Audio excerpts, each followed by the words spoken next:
शुरू अल्लाह के नाम से जो नहायत मेहरबान और रहम करने वाला है। मैं हूं कीनी खान और मेरी आज की वीडियो का टॉपिक है पैसा पूरा नहीं पड़ता।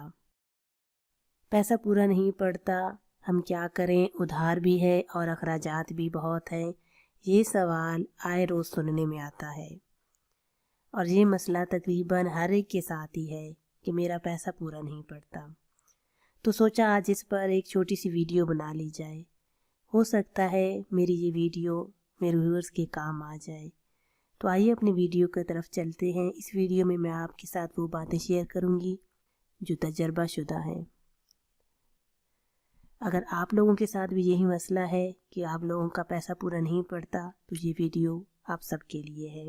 देखें, इकोनॉमिक्स का एक कानून है कि expenses are raised to meet the income, यानी कि जितनी ज़्यादा आपकी तनख्वाह होगी उतने ज़्यादा आपके खर्चे बढ़ जाएंगे।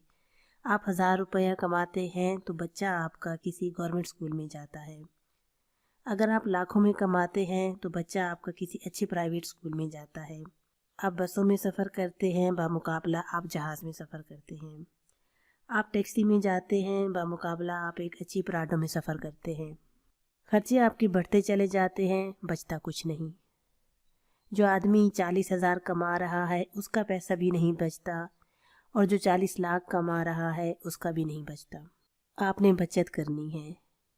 बचत ये नहीं होती कि सारे खर्चे करने के बाद जो रकम रह गई वो आपकी बचत है, बल्कि बचत ये होती है कि आपके पास जितने पैसे आए या आपको जैसी ही तनख्वाह मिली आप उसमें से कुछ बैकअप निकाल कर साइड पर कर दें। मैं आपको एक आसान सा फार्मूला बताती हूँ, या आप आसानी से एक अमल में ला सकते हैं। फार्मूला ये है कि आपको मुस्तकबिल में जो भी खर्चे करने हैं उसको आप एक्सेल शीट में या किसी डायरी में उधार के तौर पर लिख दें। मिसाल के तौर पर आपने एक अच्छा लैपटॉप लेना है जो कि 5 लाख रुपए का है। आप लैपटॉप उधार लिख लें और हर महीने उस उधार को चुकाते रहें। एक डब्बा बना लीजिए और उसमें वो पैसे डालते जाएं। वो 5,000 रुपये हों, 500 रुपये हों या फिर 5 रुपये, इट डज़ नॉट मैटर। बस कोशिश करें कि उस उधार को आप चुकाते रहें। आपने घर बनाना है, उसको उधार में लिख लीजिए। आपने हज पे जाना है, उसको आप उधार में लिख लीजिए। आपने कुर्बानी की रकम जमा करनी है, उसको आप उधार में लिख लीजिए। मुख्तसर आपको मुस्तकबिल में जिस चीज़ के लिए भी रकम इकट्ठी करनी है वो आप उधार के तौर पर लिख दें और उस डब्बे या बॉक्स में रकम डालते जाएं। देखिए, बाहर खाना खाना कोई कुरान शरीफ में तो नहीं लिखा हुआ कि भाई लाजमी है बाहर खाना खाना। कलाम जाना कोई लाजमी तो नहीं कि लाजमी जाना है। हमें से अक्सरियत बाहर इसलिए जाती है कि उन्होंने अपने ऊपर ये बात सवार की हुई है। आप सादा खाना घर में खा सकते हैं और आप बहुत सारे काम ऐसे कर सकते हैं कि जिनसे आपकी पैसे की बचत हो सकती है।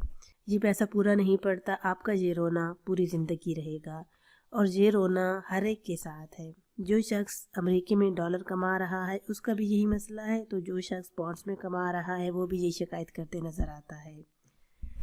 पाकिस्तानी रुपए में जो कमा रहा है उसका भी यही मसला है। तो आप अपनी आमदनी बढ़ाएं और ख़र्चों को कंट्रोल करने की कोशिश करें। लग्जरीज यानी कि आसाइशों की तरफ ना जाएं, बल्कि बेसिक ज़रूरियात की तरफ आएँ। तो पैसा इंशाल्लाह ताला आपके पास बचना शुरू हो जाएगा। पैसा बचने का एक और तरीका ये भी है कि जो चीज़ आपको चाहिए उस पर खर्च करना शुरू कर दें। मेरे एक बाबा हैं, मैंने एक दिन उनसे पूछा कि मेरा पैसा पूरा नहीं पड़ता, तो उन्होंने कहा खर्चा बढ़ा लो। मैंने कहा आप अजीब बात बताते हैं, मैं आपके सामने ये अर्ज़ लेकर आई हूँ कि बाबा जी मेरा खर्चा पूरा नहीं पड़ता और आप उल्टा कह रहे हैं कि खर्चा बढ़ा लो। तो उन्होंने मेरे सवाल का ये जवाब दिया कि हाँ, किसी और के नसीब अपने साथ जोड़ लो। और फिर फरमाया, परिंदों को दाना दे दिया करो, किसी गरीब औरत का महीने का बिजली का बिल भर दिया करो, किसी गरीब को राशन दिलवा दिया करो, दवा दिलवा दिया करो, तो किसी और के नसीब को अपने नसीब के साथ जोड़ लो, तो तुम्हारा ये वाला मसला हल हो जाएगा। मेरे चक्कर में तो बाबा जी की इस बात ने बड़ा काम किया।